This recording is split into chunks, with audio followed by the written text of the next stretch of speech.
गुप्त वंश के इतिहास में समुद्रगुप्त एक महान पराक्रमी शासक हुआ था, लेकिन उसके पश्चात जिसने गुप्त वंश को एक सर्वोच्चता प्रदान की वो शासक हुआ था चंद्रगुप्त द्वितीय अर्थात विक्रमादित्य। चंद्रगुप्त द्वितीय से पहले उसके बड़े भाई रामगुप्त ने शासन किया था, लेकिन रामगुप्त ने गुप्त वंश की वंशावली के अंदर अपना नाम दर्ज करवाने का कोई कृत्य नहीं किया, बल्कि उसने गुप्त वंश को लज्जाया था, इसलिए गुप्त वंश की वंशावली में उसका नाम दर्ज नहीं किया गया। इसलिए समुद्रगुप्त के पश्चात उसके दूसरे पुत्र चंद्रगुप्त विक्रमादित्य को शासक के तौर पर दिखाया जाता है। लेकिन आधुनिक ऐतिहासिक प्रमाणों से साबित हो चुका है कि समुद्रगुप्त और चंद्रगुप्त द्वितीय के मध्य में रामगुप्त नामक शासक हुआ था। लेकिन उस रामगुप्त ने ऐसा क्या घृणित कार्य किया और ऐसा क्या चंद्रगुप्त विक्रमादित्य ने कार्य किया कि उसने इतिहास में अलग अलग नजरिए से देखा गया है। दरअसल समुद्रगुप्त की मृत्यु के पश्चात उसका बड़ा पुत्र रामगुप्त है वो शासक बना, लेकिन रामगुप्त एक भोग विलासी प्रवृत्ति का शासक था, जिसका विवाह ध्रुव देवी या ध्रुव स्वामिनी के साथ हुआ था।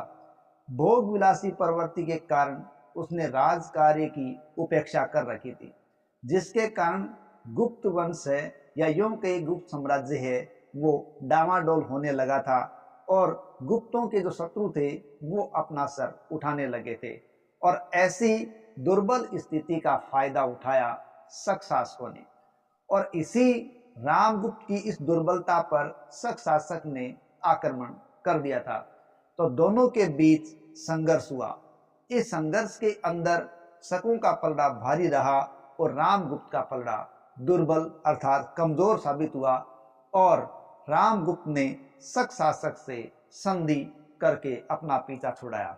लेकिन इस संधि की शर्त में शकों ने यह शर्त रखी कि रामगुप्त अपनी पत्नी ध्रुव देवी या ध्रुव स्वामिनी को शक शासक को सौंप देगा। इस प्रकार की शर्त है वो रामगुप्त ने मान ली थी। लेकिन इस शर्त का जब पता ध्रुव देवी को चला तो वो भी काफी नाराज हुई, और साथ ही साथ उसके देवर चंद्रगुप्त को भी अर्थात रामगुप्त के छोटे भाई को ये पता चला तो उससे भी अपने भाई से बड़ी नफरत हुई और उसने अपने भाभी को बचाने का प्रयास सोचा। और उसने शक राजा को यह कहलवाया कि आपकी इच्छा के अनुसार ध्रुव स्वामिनी को आपके खेमे में भेजा जा रहा है और उसके साथ कुछ उसकी सेविकाएं आएंगी। इस प्रकार की सूचना शक राजा के पास पहुंचा दी गई। लेकिन इस सूचना के तहत चंद्रगुप्त स्वयं उसने छद्म वेश धारण किया और ध्रुव देवी या ध्रुव स्वामिनी के रूप में उसने अपने आप को प्रस्तुत किया।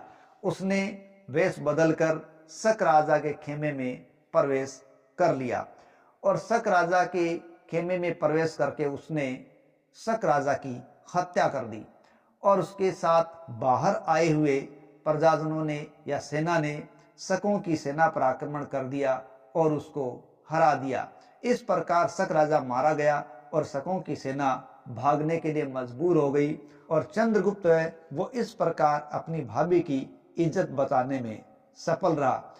और चंद्रगुप्त द्वितीय के इस प्रकार के कार्य से प्रजा में उसकी वाहवाही हो गई, और उसके इस कार्य के पश्चात प्रजा उसे अपने पहले के सम्राट समुद्रगुप्त की भांति एक महान व्यक्ति के रूप में देखने लगी थी। इसी प्रकार प्रजा में जब इसका दबदबा बढ़ने लगा तो रामगुप्त को यह पसंद नहीं आया और उसने चंद्रगुप्त को मारने का षड्यंत्र रचना शुरू कर दिया, और उसने षड्यंत्र रचे। लेकिन षड्यंत्रों का पता जब चंद्रगुप्त विक्रमादित्य को चला तो उसने रामगुप्त की हत्या करवा दी, और रामगुप्त की हत्या करवाकर उसने ध्रुव देवी या ध्रुव स्वामिनी से स्वयं विवाह कर लिया और गुप्त साम्राज्य का शासक बना और अपने आप को एक सर्वोच्चता के शिखर पर पहुंचाया, और गुप्त वंश को जो लज्जाजनक काम था उससे बचाने का कार्य किया था।